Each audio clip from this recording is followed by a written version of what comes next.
I tend to kind of overlook emotions and not pay a whole lot of attention to them. I feel pretty absent-minded when it comes to my own emotions. I almost don't place as much importance as I should on them because I'm always thinking about new things all the time. So, I think that to have the healthiest relationship around emotions is to kind of process them out at the end of the day, maybe journaling and things like that. I've been off and on with that for a while now, but I think I should probably get back on it and just kind of know what I'm feeling day to day because I think that'd be helpful for my own growth. They've become a lot better recently, so I'm enjoying them a lot more. Now I look forward to sort of getting in control of them, right? Getting control of them, but just accepting them and allowing them to be there, and hopefully sharing it with others as well, more so than anything else, sharing the emotions, which I think is the hard part. I was more afraid of my emotions maybe a year ago because I think I realized that I wasn't taking as much time to kind of process my own internal world as I probably should have been. And because of that, I never have really had a big emotional tidal wave in my life because I've always been able to kind of notice things as they were happening and kind of slowly adjust as I was moving through life. When I was younger, that was a little bit harder because you're dumber when you're younger, but I was able to kind of slowly, even then I was able to kind of take chunks and slowly adjust to make things a little bit more even in myself. But I realized that the emotional side of that was not as good as it should have been. And so for me, like this past year, I've really been taking more time to allow space for myself to chill and process things when I need to. And because of the fact that I'm afraid if I don't, that it could one day cause some kind of like epic catastrophe that I don't even know what I'd be capable of. And I don't want to meet that person in like 10 years, And so I want to be diligent to kind of take care of it now in smaller steps. And even if that means like putting me out of my comfort zone. And so for me, I don't like to speak up for the things that I want to do just because I like them, and I don't like to make decisions to do things just because it would be fun or I would like to do it. I always make decisions based off, is this the right choice to be making right now? Is this the correct thing to do based on the objectives I have? And so because that's how I'm constantly making my decisions, I'm always off-putting things I would maybe like to do, or sometimes I don't even know what I would like to do if I had just the choice to.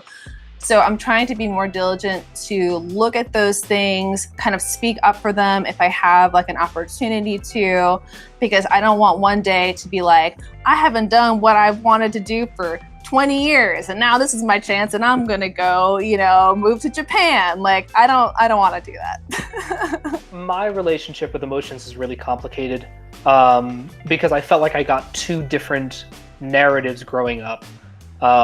Obviously, as a cishet male, I was given a lot of impressions about how men should behave with respect to their emotions growing up, right, in the late 80s, early 90s.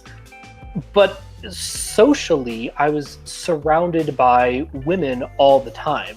And so sort of through osmosis, I picked up their messages too.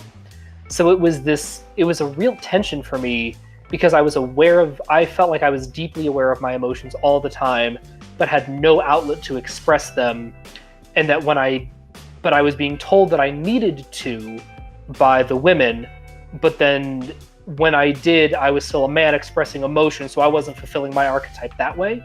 And so there was a lot of tension for me for the first 30-ish years of my life to really feel comfortable owning what my emotions were, how I wanted to express them and be perceived by other people, while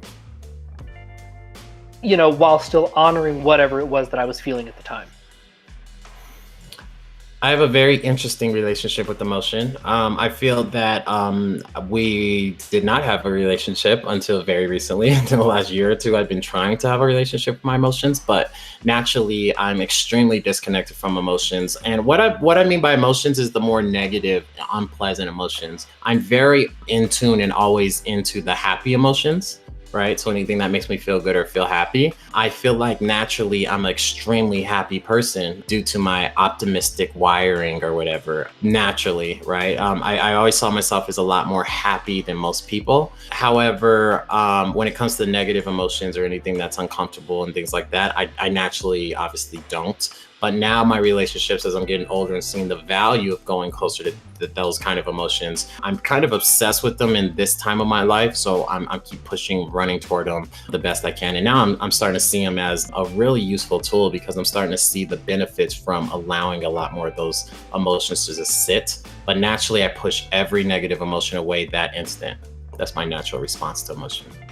I don't trust emotions. I'm afraid of how I don't want my emotions to take control of me to the extent that I will do something or say something that I will regret. And it's kind of scary because when I see that happening sometimes, like, it's just like, it's like nothing, nothing, nothing. And then I kind of just explode and it's like, I overreact basically. And I think that's why it's scary to me because it's like, I can see how it affects other people around me and then also makes me look like an idiot. And it's just so like, I don't know, like primal in a way, like I'm a wild animal and I don't like that. I don't like that at all. Hey, thank you guys so much for watching this hopefully awesome piece of content. I would love to hear any questions that you guys would like to see us ask future guests that comes on, regardless of the personality type. So please leave those in the comments below. Please feel free to like, subscribe, and share. And we cannot wait to see you guys in the next video. Take care.